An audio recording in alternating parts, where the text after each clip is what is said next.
In just a moment, Autolite presents Suspense, starring Margaret O'Brien.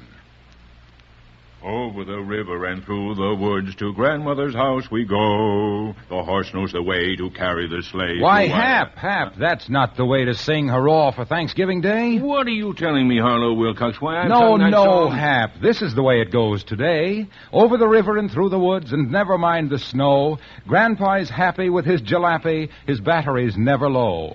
Over the river and through the woods, blow high ye winds, blow low. The car's as snappy as Grandma and Pappy, with an Autolite Stay Full, you know. But, Harlow, Why, you not... see, Hap, Autolite Stay Full batteries have changed a lot of things today. Harlow, isn't anything sacred anymore? It's Thanksgiving Day. Let's listen to Margaret O'Brien on Suspense.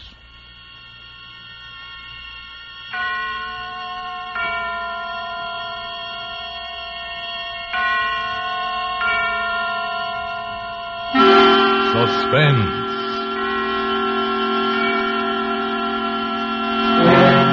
Autolite and its 60,000 dealers and service stations bring you radio's outstanding theater of thrills. Starring tonight, Miss Margaret O'Brien in Anton Leader's production of The Screaming Woman. A tale well calculated to keep you in suspense.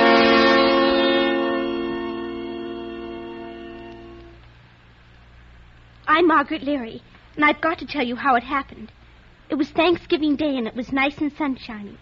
Almost like summer, except cooler. Mama was cooking the turkey, and I was watching. And Mama said to me, Good heavens, I forgot. Your Aunt Cynthia's made some cranberry relish for us. Run over and get it, Margaret, so her feelings aren't hurt. And hurry. This turkey's done to a turn.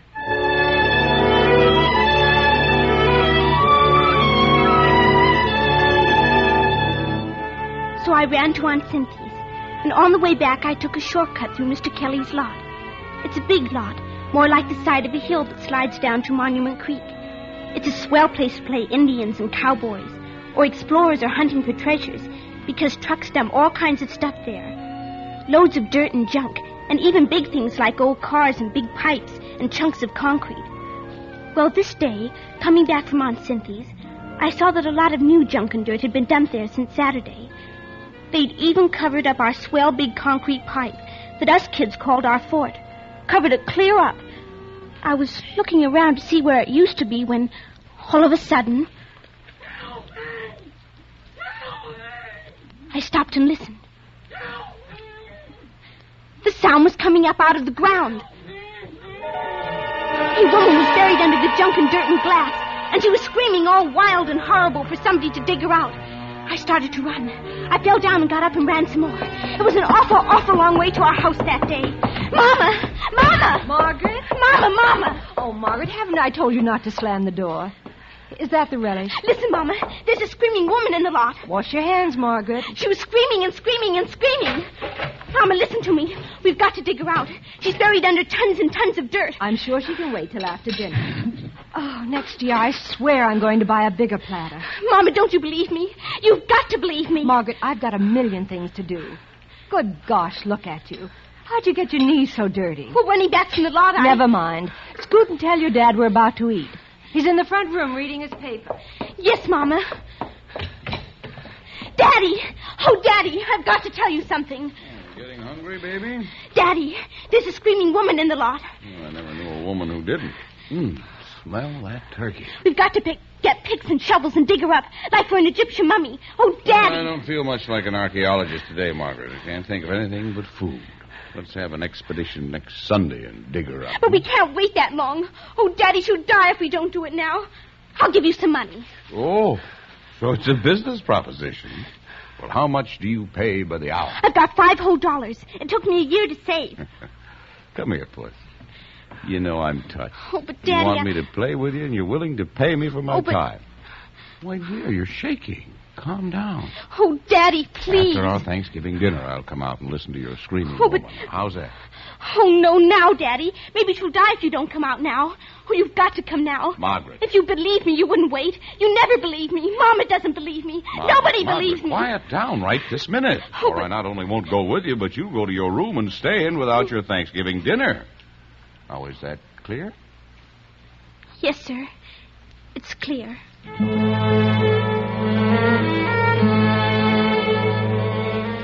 I always liked Thanksgiving, almost next best to Christmas. But that was an awful one. Dinner was a million years long. Everybody moved so slow, like a slow-motion movie.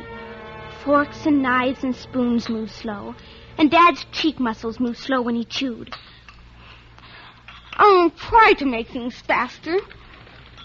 Margaret, you heard your mother now. Don't eat so fast. But, Daddy, the screaming woman, we've got to hurry. My dear young lady, this is Thanksgiving dinner, an occasion when we do not hurry. No, I intend to eat 4 or 5 helpings of everything until I can't eat any more.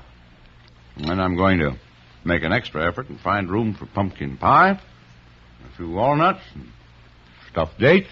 Oh, please, please, Daddy. Now, if you pester me any more, if you mention her again, this screaming what's this, I won't go out with you to hear a recital at all. That understood? Yes, sir. It's understood. I wanted to yell, oh, please, rush, get up, run around, come on, hurry.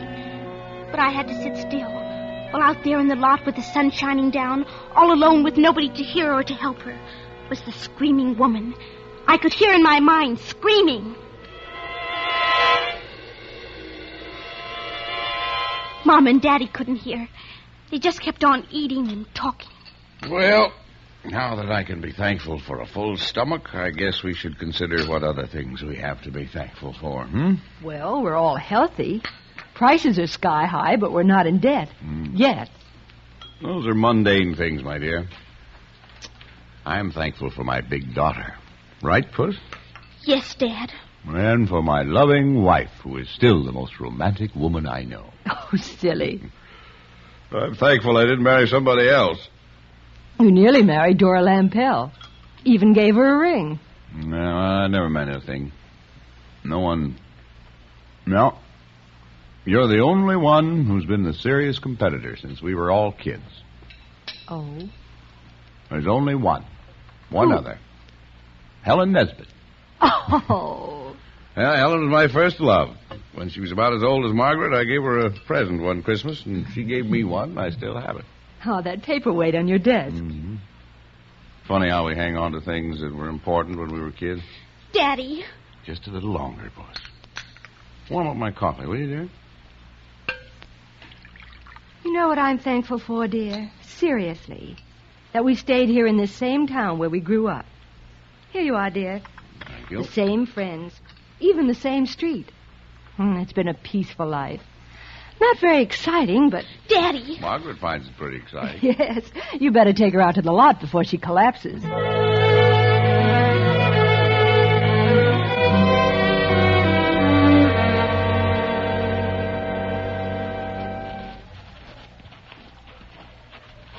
All right, now, where is your screaming woman? Lead me to her. Over here, where our fort used to be. Fort?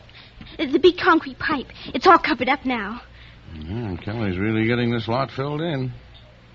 All right, where's the lady? Right about here, Daddy. Listen. Don't hear a thing, except the wind. Better button up your sweater, Puss. Shh. Listen. Well, that's the trolley over on Aspen Street. Hey there, screaming woman. Hey!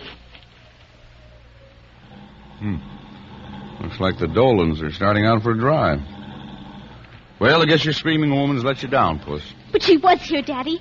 Right under here where they dumped all this dirt. I heard her screaming and screaming, like she was underneath the fort. Somebody's dumped tons and tons right on top of our fort. Yeah, too bad they buried your fort, Margaret. I saw 2 of Kelly's big trucks backed in here last evening. There was a dump truck in here this morning, too. It isn't because they covered the fort. It must be your screaming woman doesn't like grown-ups. Only delivers her solo for kids, I guess. Maybe she can't scream anymore. Well, I'm going back and take a nap. Let my dinner settle. Well, aren't you going to help me dig? Now, listen, my dear. Don't you think this is a sort of a silly game? But it's not a game. Now, don't stay too long, dear. Mama probably likes some help with those dishes. Daddy! Daddy! I know I heard her scream. I know it. Oh, darn, darn, darn! You're there. You're still there. Hey, screaming woman! Oh, Why did you scream before? Why didn't you scream so Daddy could hear you? Don't just scream for me. I can't help you all by myself.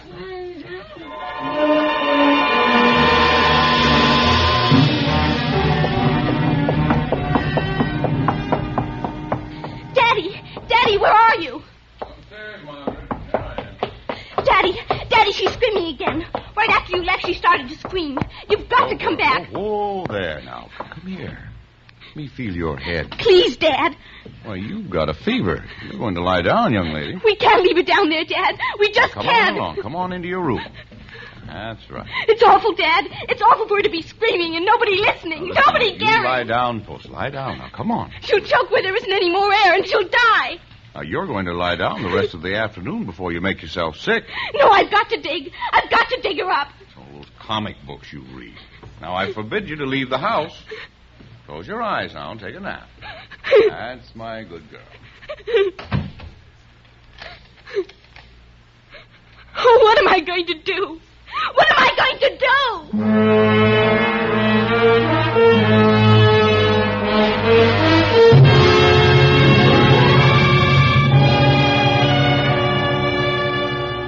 For Suspense, Autolite is bringing you Miss Margaret O'Brien in radio's outstanding theater of thrills, Suspense.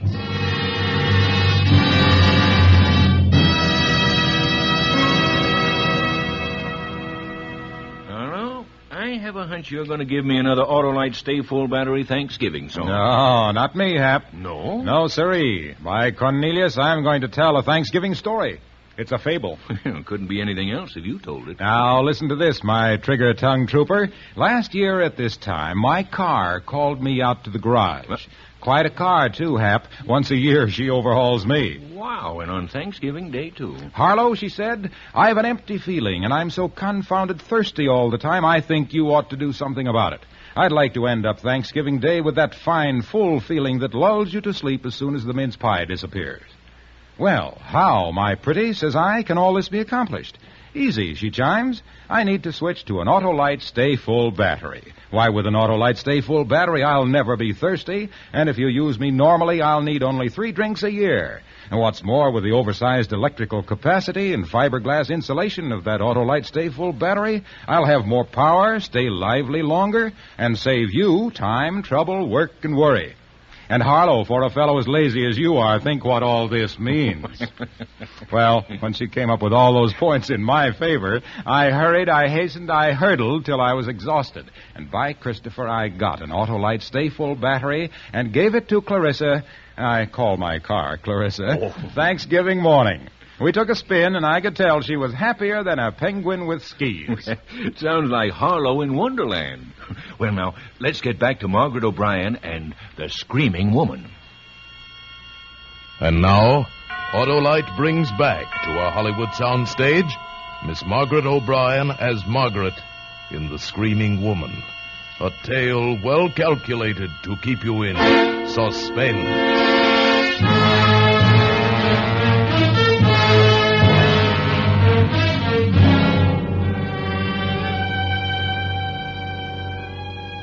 After a while, I stopped crying.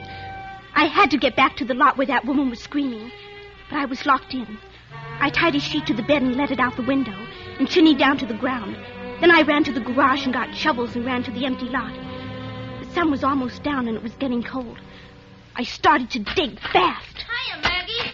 It was Dippy Smith, who was 10 years old, the same as me. He goes to my school. What you digging for? For a screaming woman. She's down in the ground and I'm going to dig her up. You can help me dig, Dippy. There's an extra shovel. I don't hear nothing. I don't dig unless I hear a scream. Then listen. I don't hear nothing. Just wait. You will. There.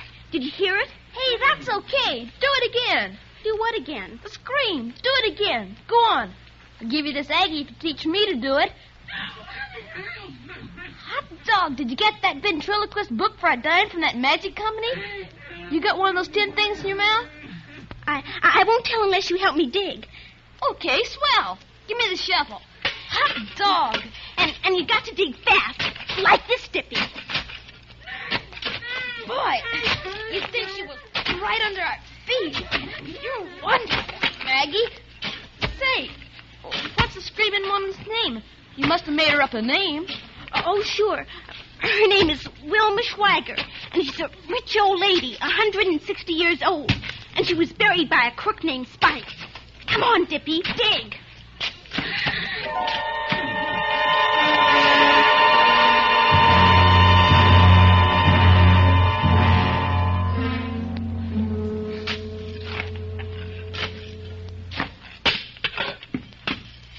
Keep digging. We can't stop, Dippy. Oh, I'm tired. I think I'll go home. Dippy, stop. You can't. There really is a woman buried here. Well, sure. You said so, Maggie. Oh, don't you believe me? I wasn't throwing my voice. Come back, Dippy. Okay, but I'm getting tired of digging. Now, look, Dippy. I'll go way over here, and then you listen. Okay. Listen. Hey, there really is a woman here. That's what I told you. Well, come on, let's dig. How's she breathing, do you think? I think she's in the fort. Remember? Sure. That's where she must be. 5 or 6 of us kids could get in it so it's big enough. I sure hope it isn't just a radio or something. Well, a radio would be nice, too. Here. What do you kids think you're doing? Oh, hello, Mr. Kelly. I'm tired of chasing you out of this lot. If one of you gets hurted, maybe your folks would sue me. But, Mr. Kelly, there's a woman screaming. You kids beat it. Do you hear? Yes, sir. But listen, Mr. Kelly. Don't you hear her? There. I don't hear a thing, and neither do you. Now beat it. Come on, Maggie. Mr. Kelly, somebody's got to dig her up. Don't argue with me or I'll phone your folks. This is my property. Do I have to put up a fence? Why should I spend money to keep people off my own property? Dippy, it's him. He's the one. Huh? He murdered Mrs. Kelly. He hit her on the head and stuck her in the fort and dumped loads of dirt on top. But she wasn't dead. She came to. Why, you saw him. He stood right there when she screamed and wouldn't pay any attention. Hey, that's right. He stood right there and lied to us. What'll we do, Maggie? There's only one thing to do. We'll phone the police and tell them to come and arrest Mr. Kelly.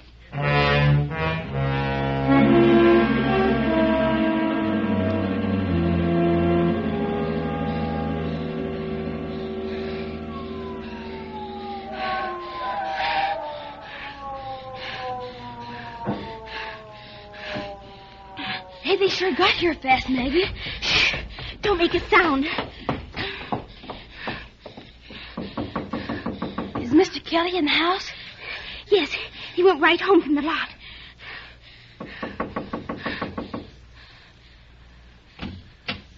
Yes, officer. You, Mr. Kelly? Yes, sir. What can I do for you? Is Mrs. Kelly at home this evening? Why, sure. Can I see her, sir? Why, sure. Hey, Anna. What's up? We got a call. Oh, well, good evening, ma'am. What did you do? Oh, I'm sorry, folks. We got a call that Mrs. Kelly was buried alive in an empty lot. Sounded like some kid calling, but we had to make sure. We always check, you know. Oh, I can't understand. It's those blasted kids. If I ever catch them, I'll break their necks. Maggie, cheese it.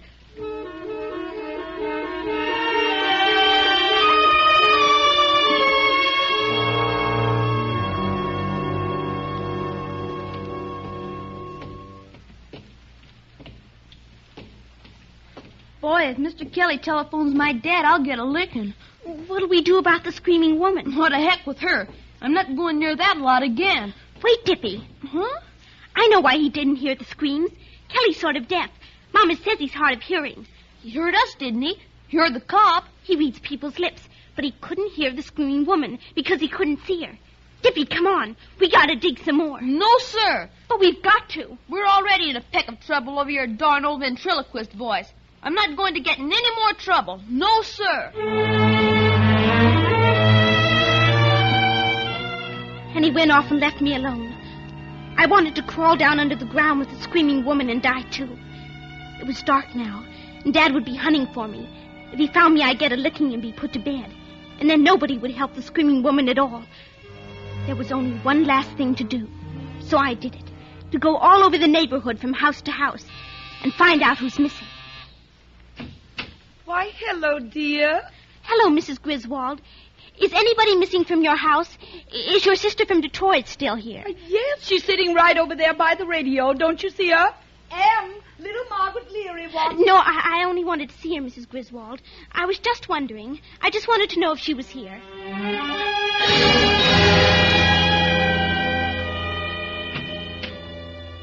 Hello, Mrs. Pikes. You're looking good. I'm glad to see you're at home, Mrs. Pikes. I'm awful glad.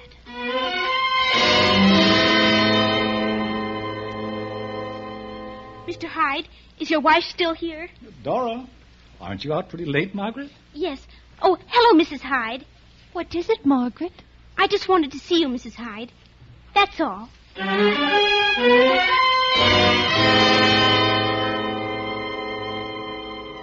The hours were just rolling along, and I rang bells and knocked, and I rang bells. I was about to give up when I came to the Nesbit's house. The house was quiet, like nobody was at home, but I saw a dim, spooky light inside somewhere. So I just kept knocking and knocking.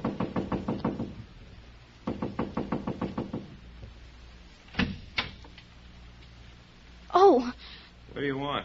Oh, nothing, Mr. Nesbit. I only wanted to see Mrs. Nesbit. She's not here. She's gone to the store. At night? Besides, it's closed today, I think. The drugstore down on Clark Street. Oh, well, then she ought to be back pretty quick. I'll come in and wait. Hey, wait a minute. I'll just sit down here and wait. I sure like this rocking chair. Go right ahead and do whatever you were doing, Mr. Nesbit. I wasn't doing anything. Oh, looks like you were packing or something, with all those boxes and trunks around.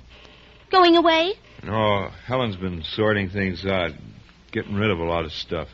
Oh, burning it up in the fireplace. Yeah, that's right. Dad always burns our junk out in the alley.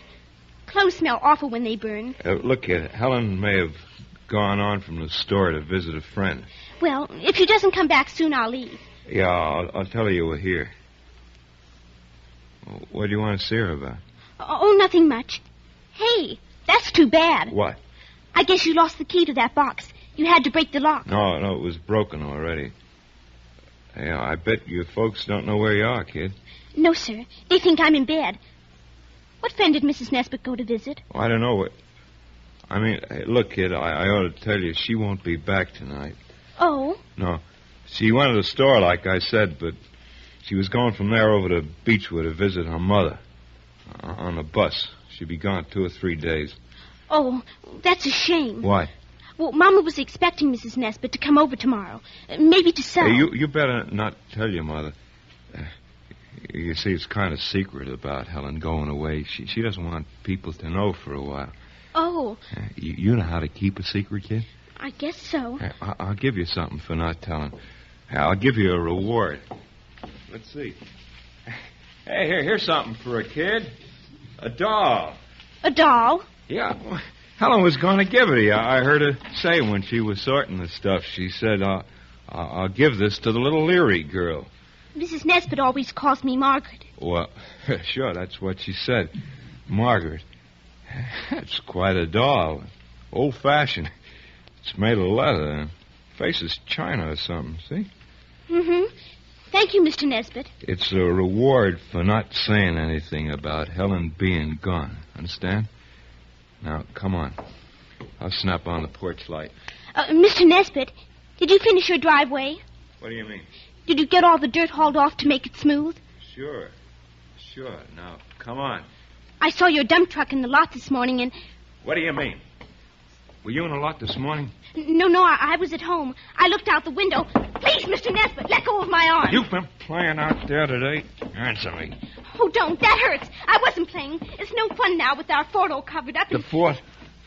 What's that? Nothing, Mr. Nesbit. Tell me what you're talking about. Nothing but that old concrete pipe. You know something. That's why you came here. You've been snooping around that lot and you found out something. What do you know? I don't know anything. Let me go, Mr. Nesbit. If you don't let me go, I'll... Ow! There! Come back! Hey, come back, kid. I'll give you something else. I'll give you something else. Come back, kid. Come back.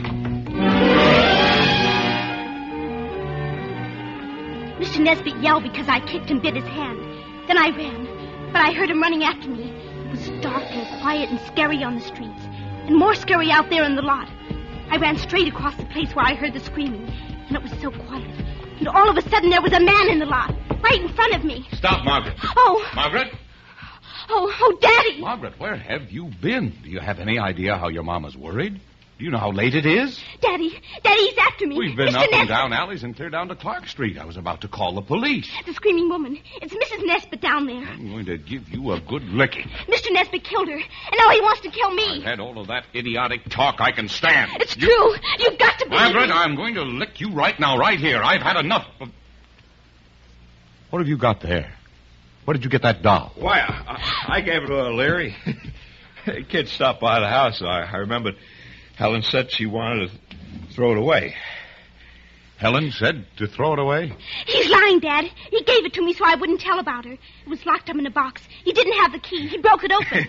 She's a high-strung kid, Leary. All the stuff she was telling me. He's lying, Dad. Yes, he is lying. Why are you lying, Charlie? Lying? How do you get that, Leary? Helen never let you have that doll. It was locked up. It was a present I gave her a long time ago. She wouldn't throw it away anymore, and I'd throw away the paperweight she gave me. Why are you lying, Charlie? I'm not. Don't look at me that way, Leary.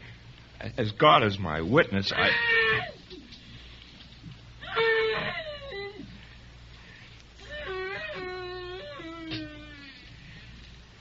It's her.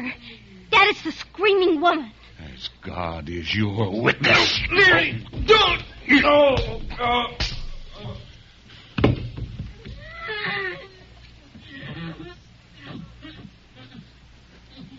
Margaret, run to the house. Phone the police and tell them to hurry. Tell them we've got to dig.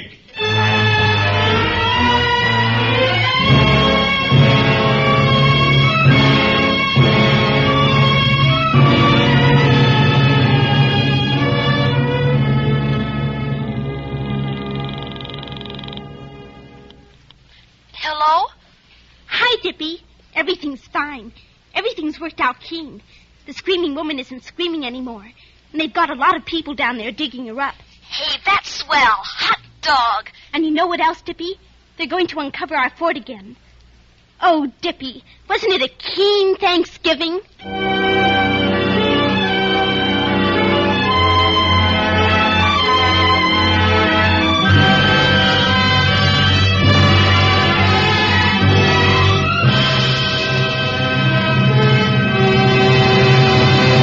Thank you, Margaret O'Brien, for a splendid performance. Miss O'Brien will return in just a moment. Oh, no, that Autolite Stay Full Battery fable wasn't bad, coming from a fairly fabulous fibber. Ah, but you haven't heard all of it, Hap. Why, by Cornelius, Clarissa, that's my car, spoke to me again this morning. Thanks to you, she said, and that Autolite Stay Full Battery, this has been the happiest year of my life. Why, even these cruel, cold mornings, I've got that Autolite pep, that Stay Full Battery, get up and go. Well, Clarissa, I says to my gas buggy, you're the queen of the May, the lass with the delicate air, and the pride of Wilcox Alley all in one. What do you want now, my Thanksgiving precious? And she says, just to go to sleep out in the garage once again. Why, Harlow, you can even use my Autolite Stay Full Battery for a pillow. Happy slumber and good night, everybody. And remember, Autolite means batteries. Stay Full Battery. Autolite means spark plug. Ignition-engineered resistor spark plug. Autolite means ignition systems. The lifeline of your car.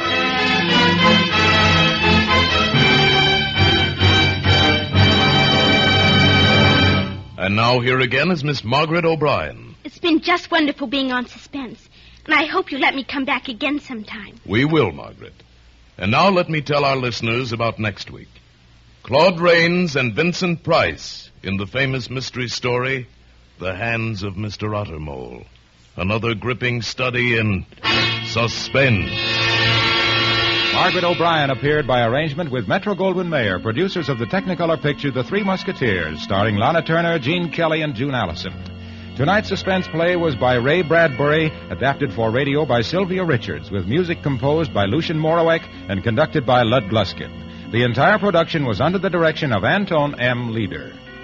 In the coming weeks, Suspense will present such stars as Rosalind Russell, James Cagney, Ronald Coleman, William Bendix, and many others. Make it a point to listen each Thursday to Suspense, radio's outstanding theater of thrills. And next Thursday, same time, hear Claude Rains and Vincent Price in the hands of Mr. Ottermole. This is the Autolite Suspense Show signing off. Good night. Switch to Autolite. This is CBS, the Columbia Broadcasting System.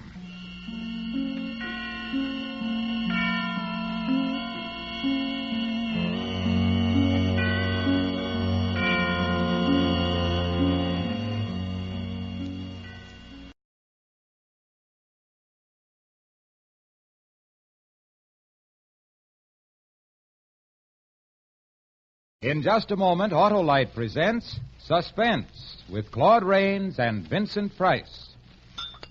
More coffee, Arlo? I believe not, Hap. And I want to thank you and Mary for a marvelous meal. A delightful, delicious, lovely dinner. You're more than welcome, Harlow. Uh-oh, here comes Mary with that who's going to wash the dishes look in her eye. You better start talking about Autolite resistor spark plugs and fast. Yes, of course, Hap. Autolite resistor spark plugs. As I was saying, right now, by Cornelius is the time when all good men who know good things will come to the aid of their cars with a set of brand new wide-gap Autolite resistor spark plugs. Why, with their wide spark gap, those Autolite resistor spark plugs do things for a car your old narrow-gap spark plugs just can't match. Why, they're marvelous. They're magnificent. By Cornelius, they're matchless. You're sparking, Harlow. But let's switch to Suspense.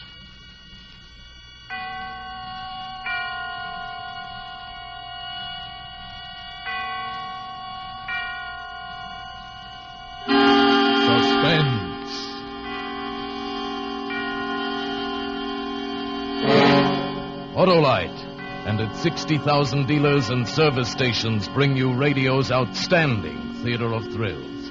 Starring tonight, Mr. Claude Rains and Mr. Vincent Price in Anton Leader's production of The Hands of Mr. Ottermole.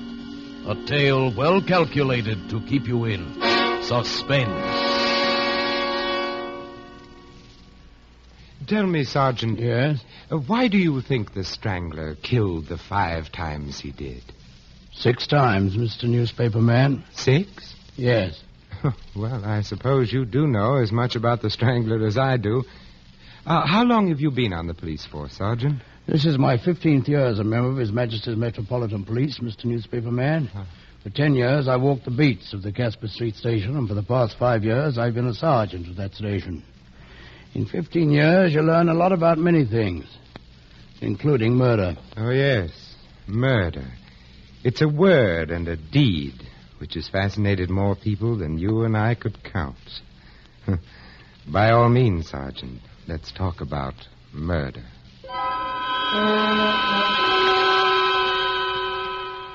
You'd think there'd be little murder in such a district, wouldn't you, Mr. Newspaper Man? Murder for a bit of heading, cup of tea. There's nothing there to take except lives. And it was there that the Strangler came to practice his grim trade. Already it struck twice. Once on Lagos Street, once on Breen Street. His strong, white hands reaching for an unexpected throat. Then it vanished into the darkness, leaving behind something that once had been a living, breathing human. What was his gain? Perhaps no more than the satisfaction of a job well done. Perhaps he felt he'd done some poor devil a favor. That a sympathetic force led him to his victims the same as a cyclone picks one corner and misses another. I was thinking about that the night I first met you, Mr. Newspaper Man. I was walking down Malin End when I saw you, standing in the shadows. Good evening, officer. Stand where you are. Who are you? From the Daily Herald, officer. Oh, newspaper man, eh? Yes. What you doing here? Oh, looking for a story. Are you expecting to catch the Strangler, officer? What would you know about the Strangler, Mr. Newspaper Man? Only that he likes your district and that you have no idea who he is. That's right. He could be anybody who's about in this district at night. Perhaps even a newspaper man. Oh, you suspect that I might be making my news before I write it? And I shall keep that in mind for dull days. Good night, sir. All right. I watched you, Mr. Newspaper Man, as you walked away. Watched and thought of the force that moved the Strangler. About the same time, that force, whatever it was, brought the Strangler to Mr. Wybrow, an honest worker whom I've seen so many times I can tell you nearly exactly how he spent his last few minutes on Earth. I know the very sound of his footsteps, almost his every thought. And I can hear the footsteps of the man who followed him. It was 6 o'clock of an evening, and Mr. Wybrow was going home from work. He stepped off the tram at High Street and Malin End and walked slowly, wondering if his missus would have herring or haddock for his tea. It was a wretched night, and he could taste the fog in his throat, feel the dampness through the soles of his shoes. He turned down Lagos Street, and the footsteps behind turned with him. And so, one behind the other, the two men walked through Lagos and turned into Loyal Lane. Any man other than Mr. Wybrow might have heard some warning in the footsteps that followed him. Something that said, beware. Beware. Beware. No. The foot of a killer falls just as quietly as the foot of any other worker. But those footfalls were bearing a pair of hands to Mr. Wybrow, and there is something in hands. Behind him, even then, those hands were flexing themselves, feeling the strength run down through the strong fingers. Mr. Wybrow was almost home. He turned down Casper Street, plodding along through the dim light. Small dog barked at the figures. Voices drifted out from the shabby houses, but Mr. Wybrow paid no attention to them or to the steps which followed him. Ahead of Mr. Wybrow was his own house, and he walked a little faster. Maybe it looked like he was going to get away, but the man behind only smiled and followed at the same pace. Mr. Wybrow turned in at his own gate and opened the door. He stepped inside. Is that you, Harry? Yes. What's for tea, Flossie? Harry, you're lucky to be getting that. Who's that? How do I know before I've opened the door? If it's a collector, he can just nip off. Well, what?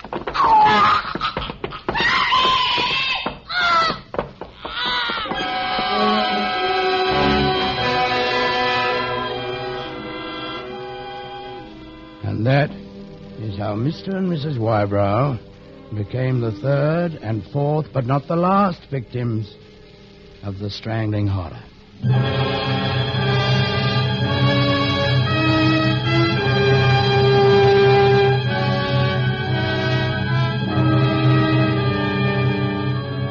For Suspense, Autolite is bringing you Mr. Claude Rains and Mr. Vincent Price in radio's outstanding theater of thrills, Suspense.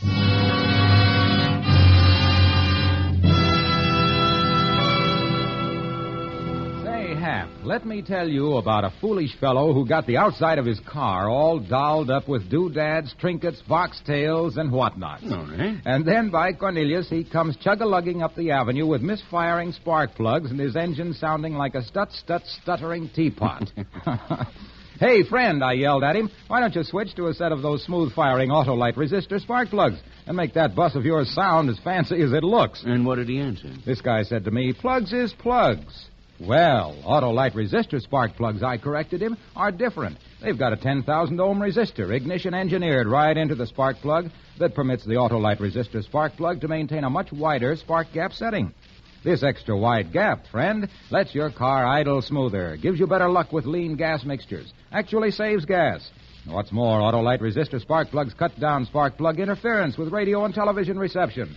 Pipe that. That's telling him. Wow, he says. Can you back up all that sales talk? Listen, pal, I told him. These are just a few fine and fancy facts. And what's more, those wide-gap Autolite resistor spark plugs are one of over 400 automotive, aviation, and marine products world famous for their Autolite-engineered dependability. Then what, Harlow? I'll tell you the rest after Suspense, Hap. And now, Autolite brings back to a Hollywood soundstage Mr. Claude Rains and Mr. Vincent Price in The Hands of Mr. Ottermole. A tale well calculated to keep you in suspense. Sergeant, Did you ever stop to wonder at the pranks of fate? Mr. Whybrow died at the one moment when there was no one around to witness his death. That's true. A few minutes earlier, perhaps a few minutes later, there were people on the street. Think how different it might have been if you had arrived there earlier than you did. Perhaps, Mr. Newspaper Man, but I'd finished my evening tea and was walking through Casper Street to the station. Mr. Whybrow was still lying on the door of his house, his wife on the floor a little beyond him. Both were dead. I blew my whistle, and the constable came on the run. We searched the house, then talked to the neighbors on either side. Nobody had heard anything except Mrs. Wybrow's scream, and they thought that just a family fight. There's no sign of anything but brutal murder. While we waited for the ambulance, I suddenly remembered something. Smithers. Yes, sir? Just before I found them, I saw you standing at the end of the lane. What were you up to there? I thought I saw a suspicious character mucking about there, sir, and I was keeping an eye on him. Suspicious character, but blasted. You don't want to look for suspicious characters. You want to look for murderers. Yes, sir. Think we'll get him, sir? Well, just between you and me, Smithers, I have my doubts. With a man who kills to get a few bob, you know he's going to keep on because as soon as he's broke, he'll slosh another one. But a man like this, you don't know when he'll strike again. Or if he'll strike again.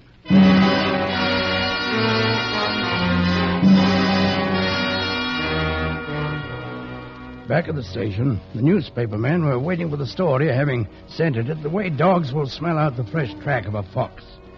There was one newspaper man, tall, with shoulders and arms that looked more like a coal heaver than a journalist, who kept asking about clues as though he wanted to solve the case himself. That was you, Mr. Newspaper Man, or maybe you just wanted to find out how much we knew. After the newspaper men left, I was in my office, finishing up my report, when there was a knock on the door. Who's there? Do you mind if I come in, Sergeant? Oh, it's you. Yes, I thought of a few more questions I'd like to ask you. Oh, it seems to me you are around all the time. So? Yes. And now you want to ask more questions. I'm afraid we can't give out any more information than you already have. Half a minute, Sergeant. All the papers are going to do a regular story on the strangling monster. I thought I'd like to do something different, more of a mood piece. Now, you look like an intelligent man, Sergeant. Thanks. I thought you might help. Well, maybe I can, maybe I can't. What do you want to know? What sort of a man do you think the killer is? You really think he's a monster who can slip through the night without being seen? No, I think he's probably a very ordinary man. Everyone, even our own constables, is looking for the monster instead of the man standing next to them. No, this man can move about and no one sees him because he's an ordinary man, and it's ordinary for him to be around. He might be a bootblack, the man who makes deliveries, or even a policeman. Or a journalist. Why do you say that? I don't think I meant anything personal, Mr. Newspaper Man. I meant that he is merely someone you look at and never think that maybe he might strangle someone. Well, your theory is very interesting, Sergeant. And do you also think that you'll catch him? Well, if he's caught, short of actually catching him in the act, it'll be because of only one thing. Oh, and that is? Curiosity. Curiosity? Yes. He'll be nabbed if his curiosity is too great. If he wonders how near others are to him. If he has to ask questions and then returns to ask still more questions.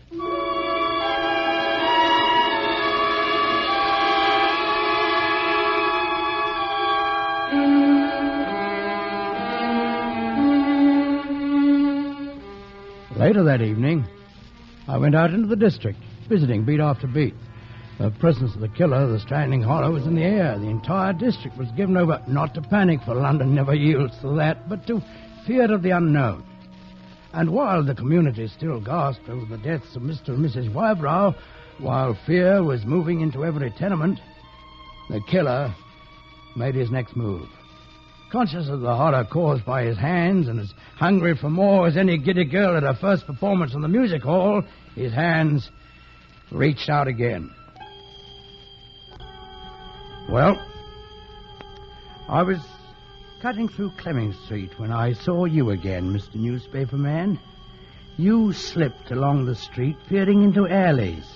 Even then I had a hunch to stop you, Yet I felt I had no real reason to suspect you, so I walked on. Peterson and Joyner were patrolling Joinington Road. It was just 9:32 when I met Joyner near the middle of the street. I spoke to him and went on. At 9:33, I met Peterson coming back from the other end of the street. I answered his greeting and passed, intending to go to the end of the beat and cut over to Logan Passage. Then, during the few seconds that everyone's back was turned towards the spot where he stood, the killer struck again.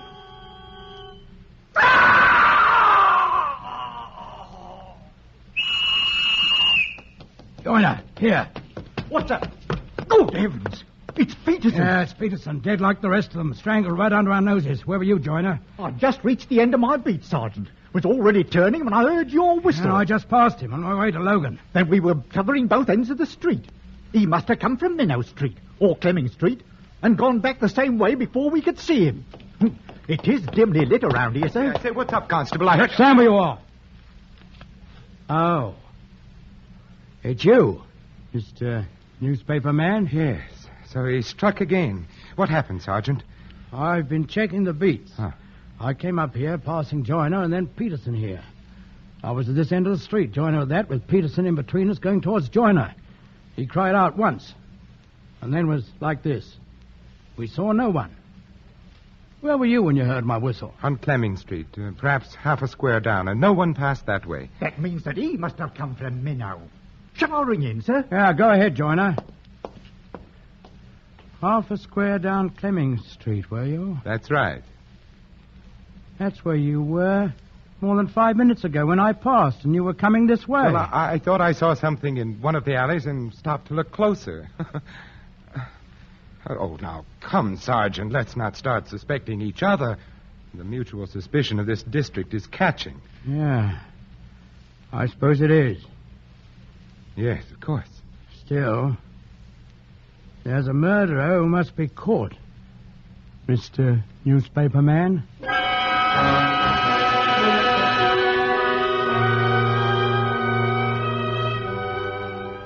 The following day, I was back on duty early. You know, the sight of a uniformed sergeant somehow gave the people a bit more confidence than that of the constables.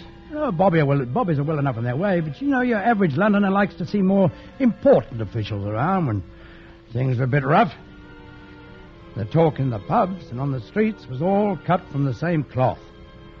And the pattern was fear. I say the strangler's some posh who's off his bean.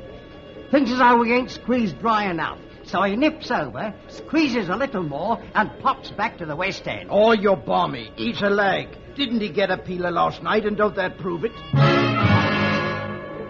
He's a bleeding Jack the Ripper. That's what he is. And he'll bloody well kill a lot of us without a single bloody flick to stop him. He got a bobby, didn't he? And with bobbies crawling all over the place and not one to lay a hand on him. And who's to stop him? That's what I want to know.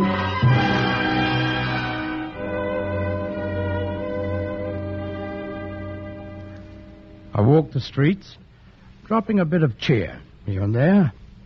4 or 5 times I saw you again, Mr. Newspaper Man. Your dark face twisted with emotion as you listened to the talk. This, too, was queer, for you were the only newspaper man I saw in the whole district. By 9 o'clock, I was in Richards Lane, a narrow street, partly a stall market and partly cheap homes. On one side was the shattered wall of the railway yard. The wall of the railway yard put a shadow over the street so that even a garbage can looked like a man crouching. Farther down the street, the outline of the empty market stalls looked like a bunch of ghosts waiting for the man who would send them more ghosts. There was no one on the street, no one to witness that which was about to be. Then, suddenly, in the time between one footfall and another, the wall of silence was broken. Help! He's here!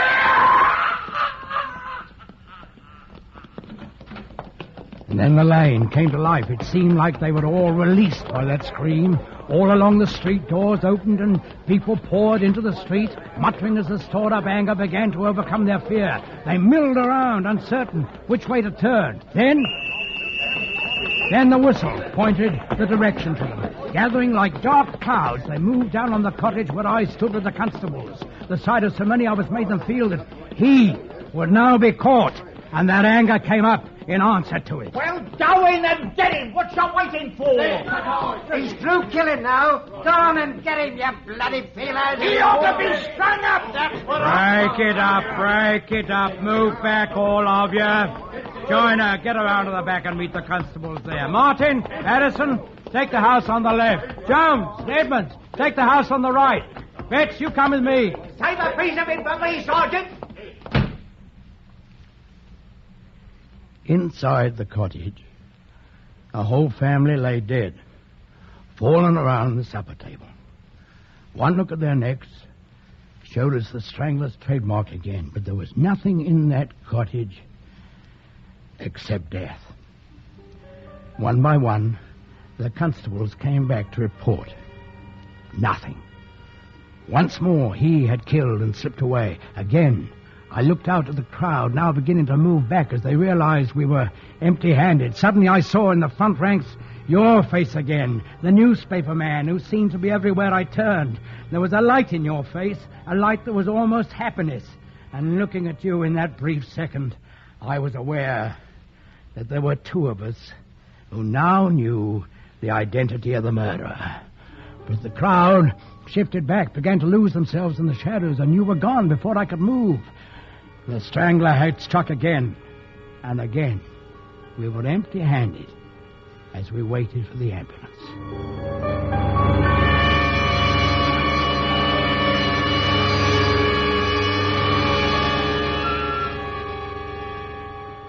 You may have been empty-handed, Sergeant, but I'm sure there were enough thoughts in your head to make up for the lack of something to put your hands on.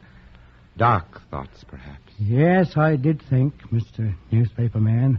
I tried to imagine what you were doing during the next hour. I thought perhaps that you went to the nearest pub and sat alone at the bar, attended by a frightened barmaid. I think you dismissed the strangling horror from your mind and thought only of the glass of stout and the sandwich where even such men as you must rebuild their strength.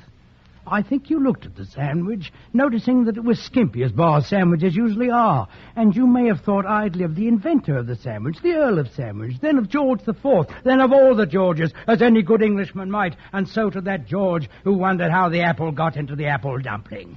It was while thinking of that, and how the ham got into the ham sandwich, that your mind came back to the people who had been murdered.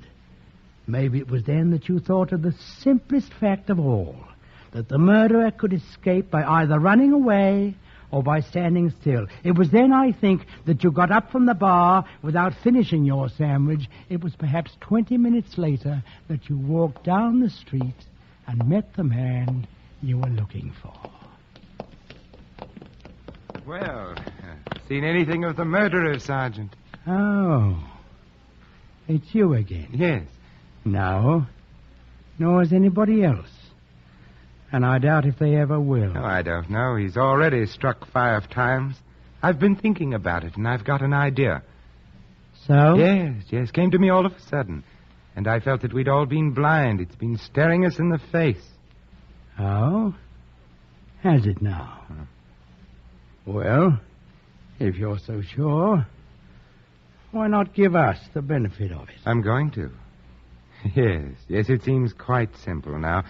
But there's still one more point I don't quite understand. I mean the motive. Now, as man to man, tell me, Sergeant Ottermole, just why did you kill those inoffensive people? Well, to tell the truth, Mr. Newspaper Man, I don't know. But I've got an idea, just like you. Everybody knows we can't control the workings of our mind. Ideas come into our heads without being asked. But everybody's supposed to be able to control his body. Why? We get our minds from heaven knows where, from people who were dead years before we were born, some say. maybe we get our bodies the same way. Our faces, our legs, our hands. They aren't completely ours. And couldn't ideas come into our bodies like ideas come into our minds? Couldn't ideas live in muscles as well as in a brain? Couldn't it be that parts of our bodies aren't really us? And couldn't ideas come into them all of a sudden like ideas come into my hand? You see, Mr. Newspaper Man? It was 6.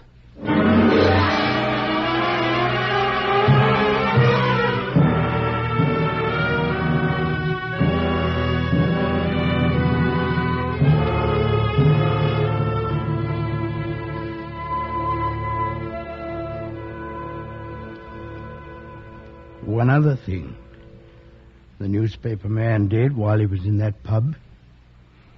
He'd called his newspaper and told them his idea and said he was coming to meet me. And so they're hanging me, killing me for something which my hands did. I had nothing to do with it. You can see that. But what hurts me the most is what the judge said when he sentenced me. It's not true. It's not true, I tell you. That if I lived, someday these hands, my hands, they say, might reach out for you.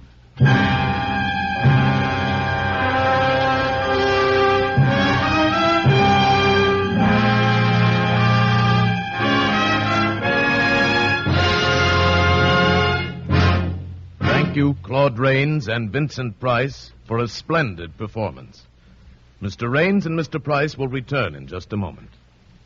Harlow, you were telling me... Oh, yes. Well, Hap, the next time I saw this fancy fellow, his gadget-laden car was humming and purring up the street as smooth as the slippery glide of a slide trombone. I got my auto-light resistor spark plugs, he yelled to me as he whirled by, and they're terrific. Well, by Cornelius, this fellow had the right dope. Because, friends, when you replace your old narrow-gap spark plugs with the wide-gap auto-light resistor spark plugs, you can really tell the difference in your car. So if you don't already have a set of Autolite resistor spark plugs, drive down tomorrow to your nearest Autolite dealer and treat your car right. Switch to Autolite. And friends, remember too, Autolite means spark plug. Ignition-engineered resistor spark plug. Autolite means batteries. Stay full batteries. Autolite means ignition system. The lifeline of your car.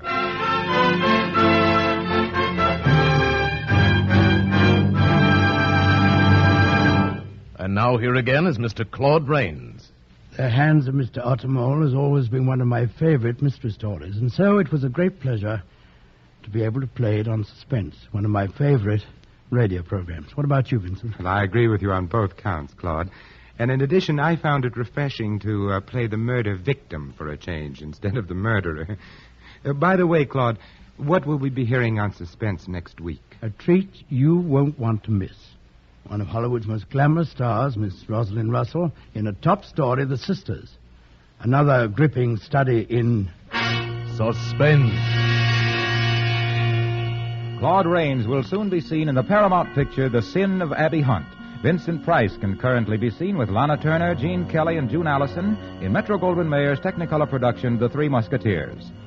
Tonight's suspense play was the famous story by Thomas Burke, adapted for radio by Ken Crossan, with music composed by Lucien Moraweck and conducted by Lud Gluskin. The entire production was under the direction of Anton M. Leader. In the coming weeks, Suspense will present such stars as James Cagney, Ronald Coleman, William Bendix, and others. Make it a point to listen each Thursday to Suspense, radio's outstanding theater of thrills. And next Thursday, same time, hear Rosalind Russell in The Sisters.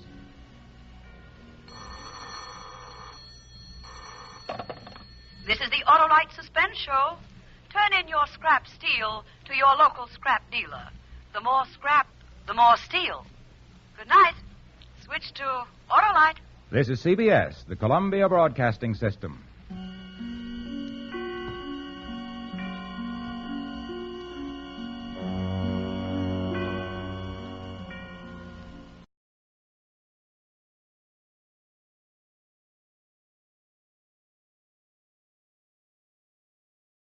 In just a moment, Autolite presents Suspense, starring Rosalind Russell. Hello, Harlow. How's Mr. Autolite by Cornelius Wilcox's fine December evening? Well, by Cornelius, fit as a fiddle, Hap. How's yourself? All set for winter? Yep. Overcoat out of mothballs? Yep, Storm windows up? Snow shovel on the back porch? Well, Autolite stay full battery in your car? Harlow, you were You know, friend, when the bottom drops right out of the thermometer, you'll appreciate a dependable Autolite stay full battery more than ever. Why, everybody ought to switch to Autolite. For those Autolite Stay Full batteries are just loaded with extra features. First, they have an extra large liquid reserve. Need water only 3 times a year in normal car use. What an extra. And what's more... Here's the next Autolite Stay Full battery extra, Harlow.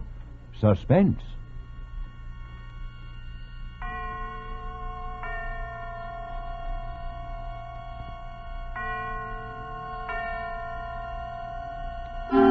Suspense. Autolite and its 60,000 dealers and service stations bring you radio's outstanding theater of thrills. Starring tonight, Miss Rosalind Russell in Anton Leader's production of The Sisters, a tale well calculated to keep you in suspense.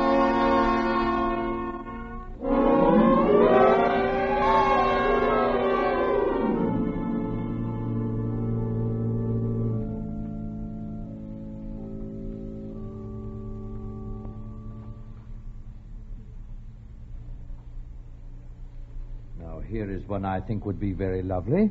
It has a far superior lining, pure silk, much heavier than the others we've looked at. Do you care for this one, Miss Haskell? Yes, that's very nice. But I believe I'd like to see something perhaps even a little better. Oh, of course. If you will just step over this way, Miss Haskell. Now, here is an exquisite casket. Something that really does honor to the departed. Yes, it's beautiful. Now, the interior is just the same as the last, but the casket itself is of bronze, solid bronze. Won't that be rather heavy? Oh, yes, but not too heavy. Will there be 6 pallbearers? I don't know. Well, it doesn't matter, really. 4 men can carry this very easily, very. Miss Haskell, I want you to notice the floral design here, all hand-wrought, every bit of it. And, yes, notice the seams in this casket. Airtight and watertight, guaranteed. You know, of course, how important that is. Yes. Yes. But this casket, in 100 years or even 200 years, will be just as strong and will look just as beautiful as it does on this stand today. You couldn't buy a finer piece of workmanship. How much would this one be, please? This casket, Duravo, by the way, Duravo for durability, we say in the trade. This casket is priced at $775. We can't bring back the departed. Our only solace is the knowledge that we have done them the last possible honor. Very well.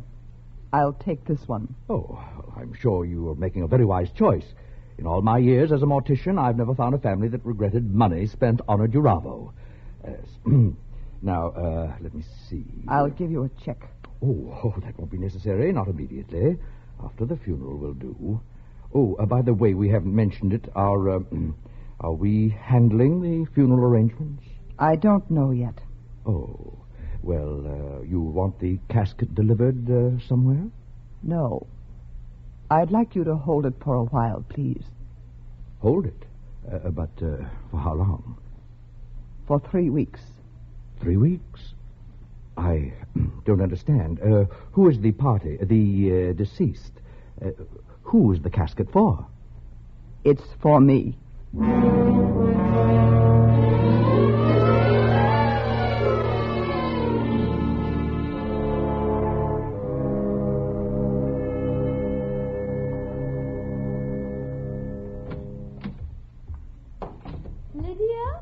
Lydia?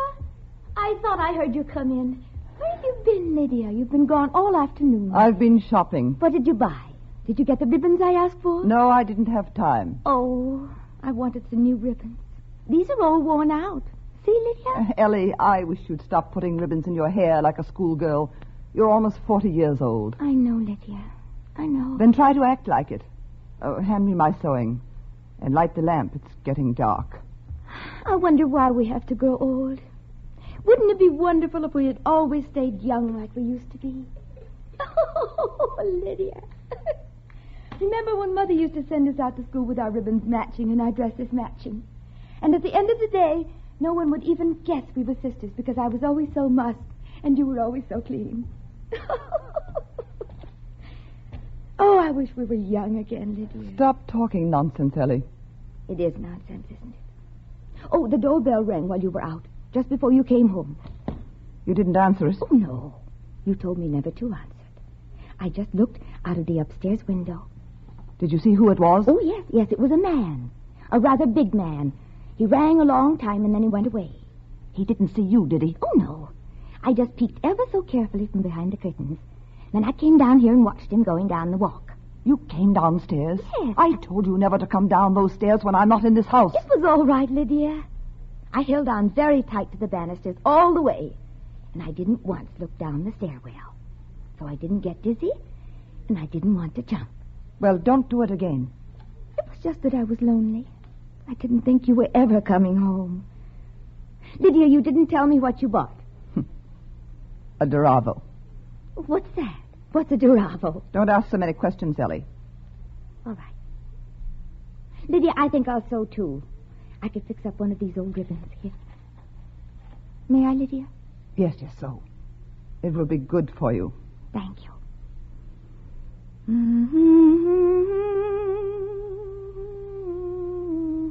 Lydia. Yes?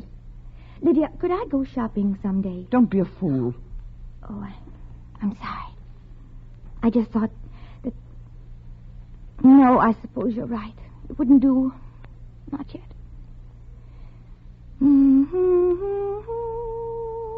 Lydia, sing with me. You know I never sing.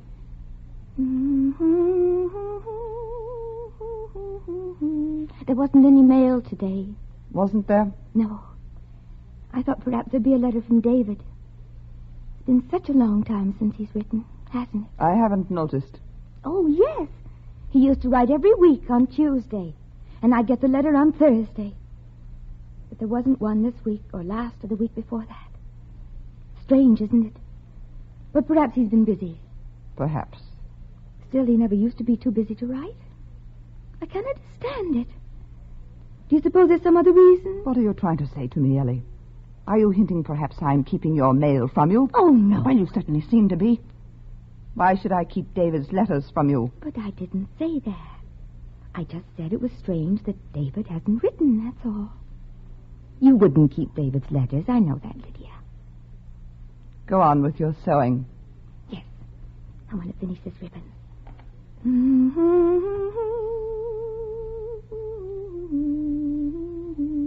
Stop singing that. Stop it. But, Lydia, it's a hymn. I don't care. I said stop. Or learn something else. That's all you sing day and night. Same tune over and over and over. Now stop it. Lydia, sometimes you frighten me. The way you look at me, you make me think that perhaps I'm not getting well. That perhaps I'm still crazy. I'm not still crazy. Am I, Lydia?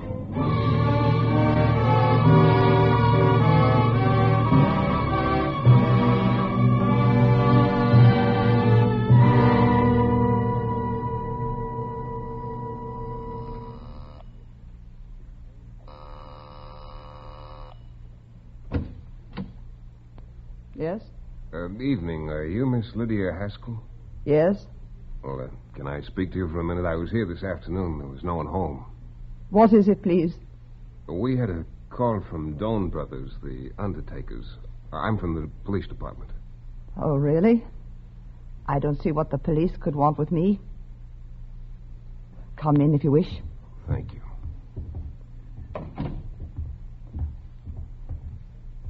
Sit down. Yeah, thank you. There's nothing we want, Miss Haskell, except it's sort of unusual for a woman to order a casket for herself. Unusual? I've heard of many cases of that kind. People who are alone in the world. There's no one else to look after things. Oh, yes, sure, I know. Only it's a little more unusual when you can name the date.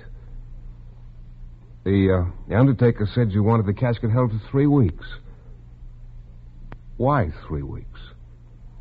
There must be some reason for it. There is. I'm going to die. I shall die in 3 weeks, or perhaps even before. There's no doubt in my mind about it, and that's why I've ordered the casket. You may call it a premonition if you want. Maybe I could also call it suicide. Well, that's why I'm here, Miss Haskell. I don't know whether you know it, but suicide's a crime in the eyes of the state. A crime for which there is no punishment. Not if it's successful, no. But there is prevention. I know I'm going to die. I feel it. But I have no intention of taking my own life. There's no need to do so. Miss Haskell, this premonition, as you call it, have you any idea what brought it on? No. Have you been speaking to anyone? No fortune tellers or anything like that? No. Well, what makes you so sure? How do you know you can trust this premonition? You're not an old woman. I'd say you're in pretty good health. You've got a lot of good years ahead of you. I have a religion, not a church religion, just one of my own. It preaches that people go on living until they've outgrown their usefulness. Then they die from one cause or another. When that time comes, the desire to live is gone. And only desire keeps the body and soul alive and breathing. Oh, I don't understand that. I'm sorry. Miss Haskell, do you live alone here? Yes. No relations, no housekeeping? I live alone here. Yeah, it's a pretty large house for a person living alone. There are 3 floors and far too many rooms. But it's on the outskirts of town. It's quiet, and it gives me the privacy I've been looking for. A privacy which you are invading for the first time since I moved here 5 years ago. I'm sorry, Miss Haskell. I'm only doing my job. I was told to look you up and find out why you bought that casket. Then I think we may assume your job is over? Yeah, I guess so, but the office might ask me to drop back once in a while just to keep in touch, you know. I won't be at home. Why? You don't go out very much, I ask. The folks in town say they don't even see you more than once a week. When you come, I won't be at home. All right. Sorry to bother you. Good night. Good night. Oh, Miss Haskell, how are you going to die? I don't know, nor do I consider it important. Why should you? Good night. Good night.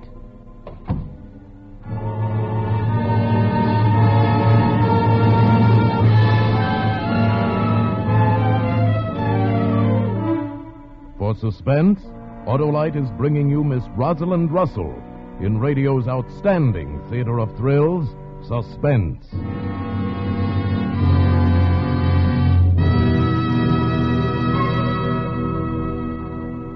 Extra, extra. Hear all about the big extras you get with the wonderful Autolite Stay Full battery. How could I help hearing? Extra number 1. Autolite Stay Full batteries have an extra large liquid reserve. Need water only 3 times a year in normal car use.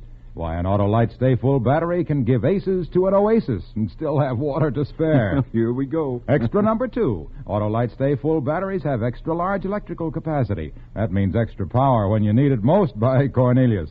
And listen to me, friend. You don't want to get caught with your battery down, so get an Autolite Stay Full battery right away. Set him up in the other alley. All right, extra number 3. Autolite Stay Full batteries have fiberglass insulation for extra long life. Why, Methuselah turned green with envy when he heard of those long-life Autolite Stay Full batteries. Wait, don't quit now, Harlow. You're hot. Why, by Cornelius, friend, if you knew what I know, you'd switch to Autolite Stay Full batteries right now. You'd pop into your puddle jumper, pour on the power, and set off at a peppy pace down to your nearest Autolite dealer for a splendid new Autolite Stay Full battery, the battery with all the extras. Why, the thought of all those extra features makes me excited, exhilarated, exalted, exhausted. You'll be an ex-announcer if you don't be quiet and listen to Suspense. And now, Autolite brings back to our Hollywood soundstage Miss Rosalind Russell as Lydia, with Miss Lorene Tuttle as Ellie in The Sisters. A tale well calculated to keep you in suspense.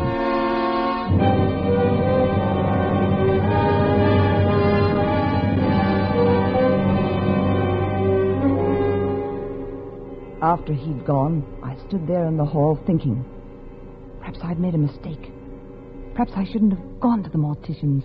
I had thought it would be so clever. But I hadn't thought he might become suspicious, send a policeman, send someone snooping around, asking questions, trying to find out things. I was so upset thinking about it, I hadn't heard her come down the stairs. Ellie, what are you doing down here? What are you doing sitting on the steps in the dark? Lydia. Haven't I told you never to come down here at night? Lydia. What do you want? I heard that man who was here. Lydia, why did you buy the casket? Why are you going to die? You mustn't, Lydia, you mustn't die. I'd be alone if you died. And you know what would happen. They'd send me away like they did once before. The people in the town would come and find me living here and they'd send me away. Go up to bed, Ellie. Go to sleep. How can I sleep? Oh, Lydia, you won't die. Promise me you won't. I promise you. Now go to bed. But why did you buy the casket? And the things you said to that man as if you wanted to die. Why, Lydia? Why do you want to die? I don't want to die. No one does. You have such a lot to live for, haven't you, Ellie? Yes. I've been happy, Lydia. You made me happy. And someday when I'm well again, I'll go back home. And David will be waiting for me. You know he'll be there. You've always told me he'd be waiting. And he'll see that I'm well again and he'll take me back. I'm not so old, am I? David won't see me as old. He told me that when I was well, no matter how long it took, he'd still see me as a young girl. That's why I've been happy. Just waiting for the time I can go back to David. Haven't you heard yet? And haven't you learned it? Don't you know yet that you're mad and you'll always be mad? No, don't say that. I'm getting better, Lydia.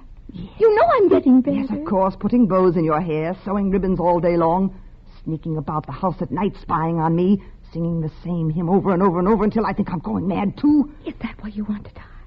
To get away from me? Why, I thought you loved me, Lydia. Why should I love you? Look what life has given me and tell me why. You've always spoiled everything for me, even from the time we were children. Why, how could I spoil everything? We were just like the same child, Lydia, twins. You were I, and I was you. We looked the same, yes. We were born the same day, yes, and that's where it ended. You were the nice one. I used to hear them say so. You were even the prettiest, they said, as if they could see any difference between us. Well, whatever you wanted, you had. You smiled so beautifully, and I never smiled. I was the sullen one, the dark cloud in the house. You made it so, Lydia. We all loved you. When your doll was broken, they gave you mine. When you tore your dancing dress, you took mine. You gave it to me, Lydia. I remember you gave it to me. You gave it to me. I've always given things to you. I've given you my whole life. I even gave you David.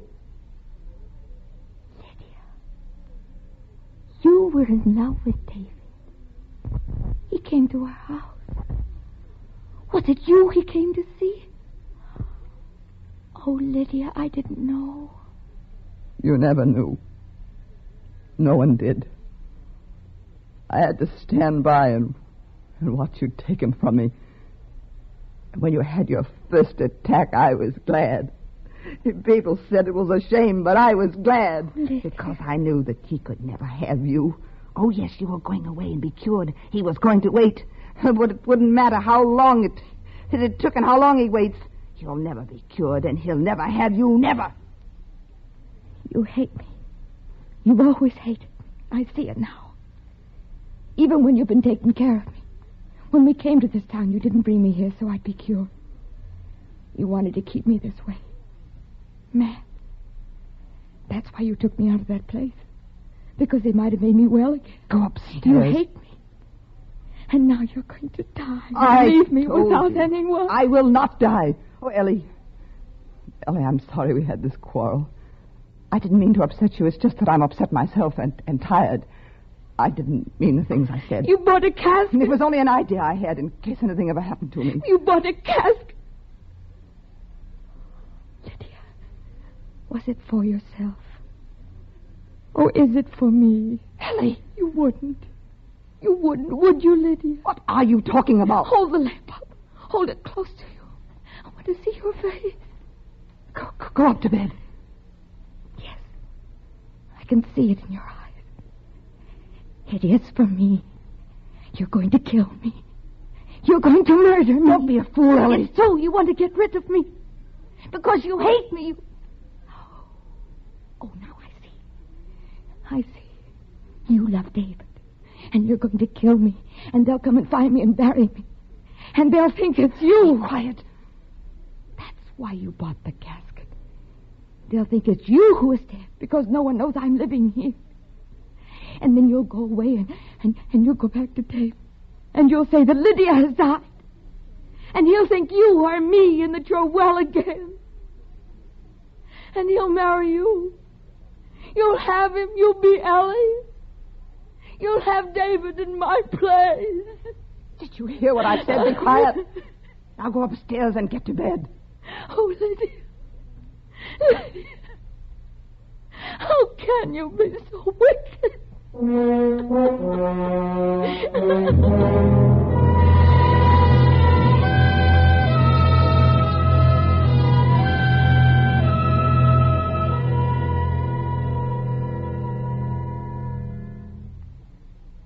Ellie. Ellie, are you awake?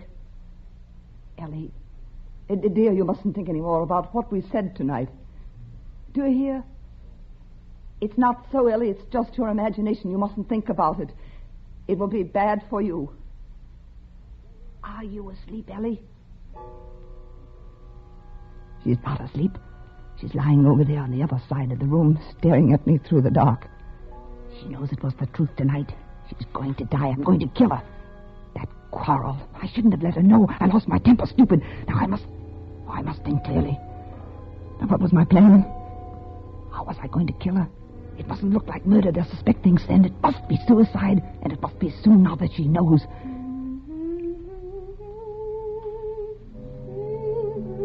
There, listen. She's starting again. She's singing again. That hymn, that hymn. No, I must be calm. Don't get excited. Think clearly. How was I going to kill her? Oh, I wish it were over. I could go back then. Back to David. How quickly she saw through that. That I'd go back in her place. But he'll never suspect.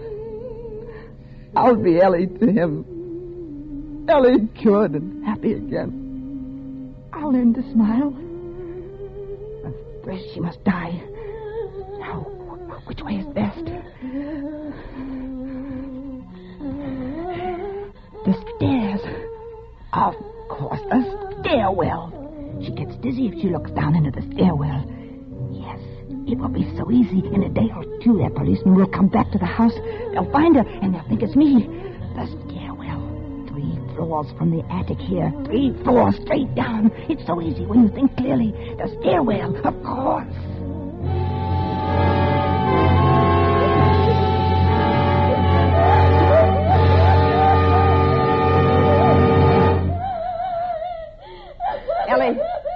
Ellie, you mustn't cry anymore.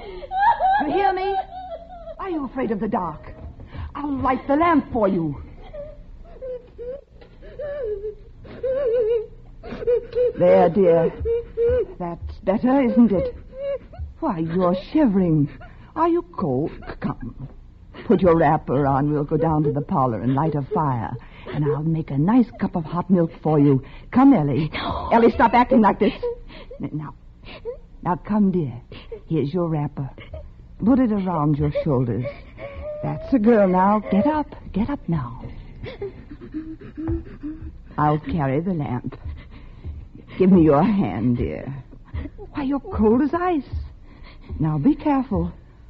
Walk slowly. There we are. Now, hold on to the banister, dear. That's right. I'll hold the lamp up high so you can see better. I'm afraid. The stairwell. It's right here, dear. You see? I'm afraid. Ellie, you must get over that fear. Look, Ellie.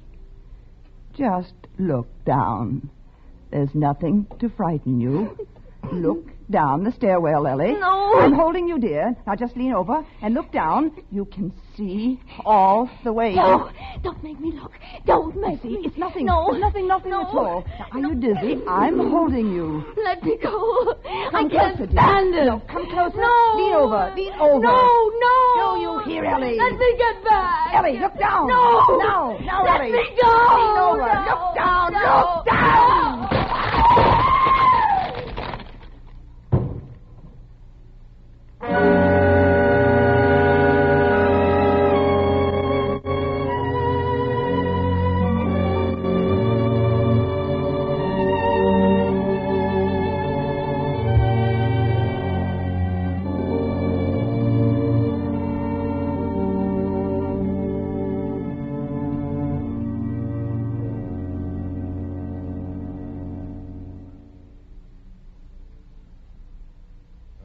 a very strange thing, yes.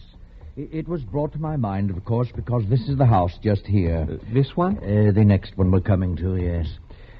She was in to see us just a few days ago. Came in to order the casket. She saw a casket she wanted, and then she told me it was for herself.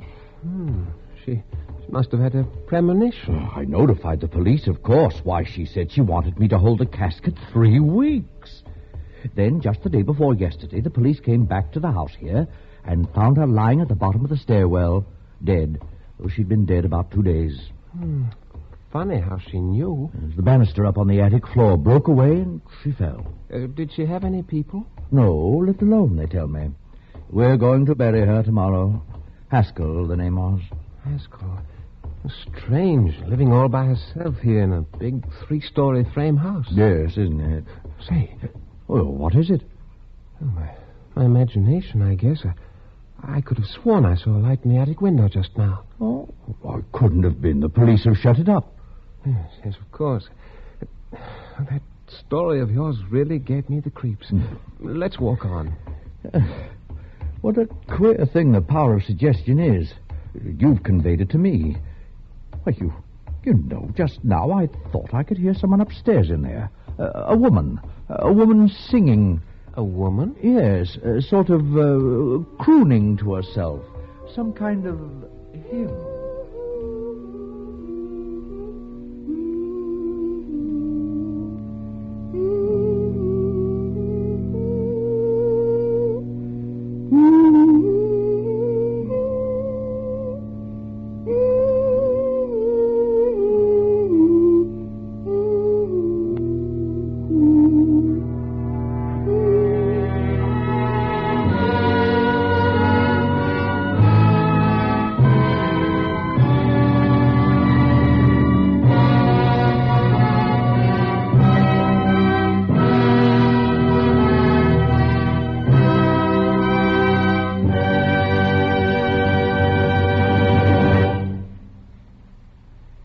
Hap. Yes, Look, just supposing you didn't already have an Autolite Stay Full battery in your car, what would be the first thing you'd do tomorrow morning?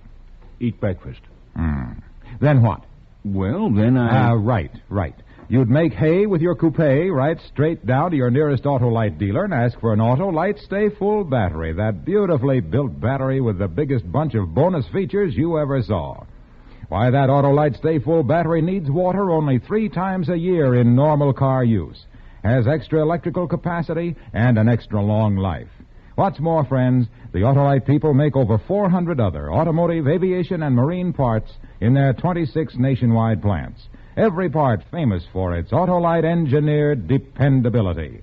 And remember, friends, Autolite means batteries. Stay full batteries. Autolite means spark plugs. Ignition-engineered resistor spark plugs. Autolite means ignition system. The lifeline of your car.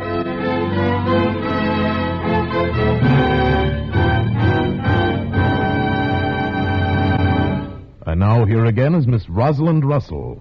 It has been a great pleasure to appear here tonight on Suspense.